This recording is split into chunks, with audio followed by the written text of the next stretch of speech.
is about how much impact do you have when you go into a meeting at work.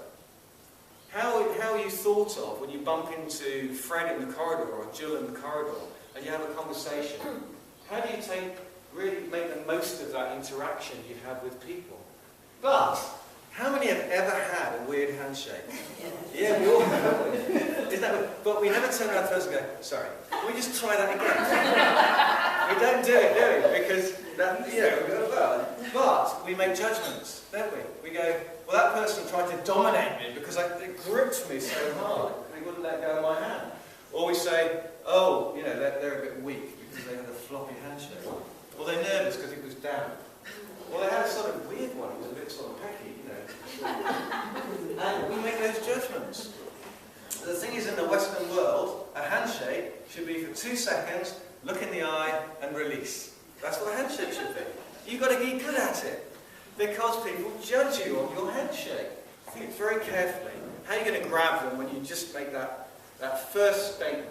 What are you going to say? You're going to use a story, a little analogy, some unusual facts. But you've got to grab their attention. You've got to get something out there again at the end that really wraps it up. And people go, oh yeah, oh, it's really interesting what Ian said. He said this and he said that. Be specific, not loose. It's very easy to go, oh yeah, last quarter we had a great quarter. It was way up on the last one. It's 7.5 million. We're 20% up on the quarter before. I go, oh wow. Be specific on what you're talking about. I'm the pain people have in the room. I mean, obviously we're overemphasising it. Maybe everyone doesn't have pain, but they have an issue.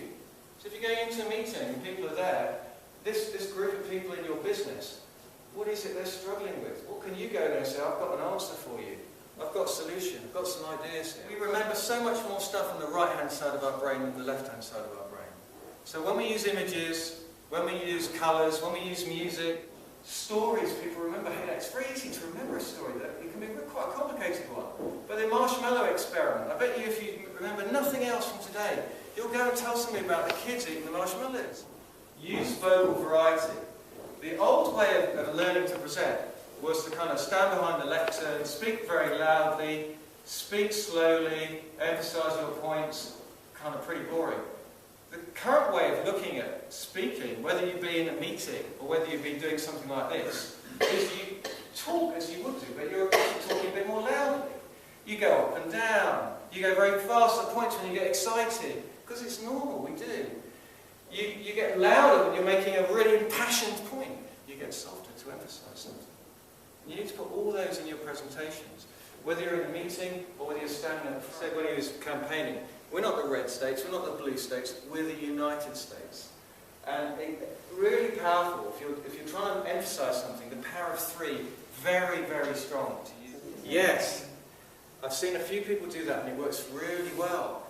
You know the thing when you're presenting to people and you say, has anyone done this? And they all look down, don't they? You go, oh crikey, I won't ask that one again. But he does a couple of things on that, because he says, anyone in sales?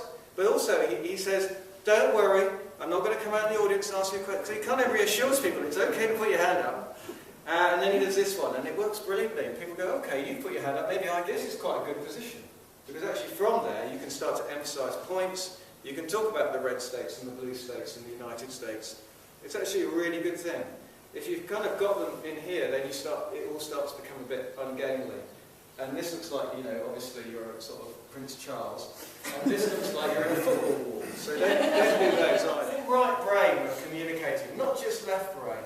Think about stories, analogies, images, colours, music, video. Think all those things. They're much more memorable. Understand and use body language. You miss a big trick if you don't. And you are your own brand. It talks about what clothes you wear. People are judging you when you go out in the morning, when you're at work, to when you go home at night. And the question is, do you like what they're judging? Is that what you want to be? Does your brand fit in with your business?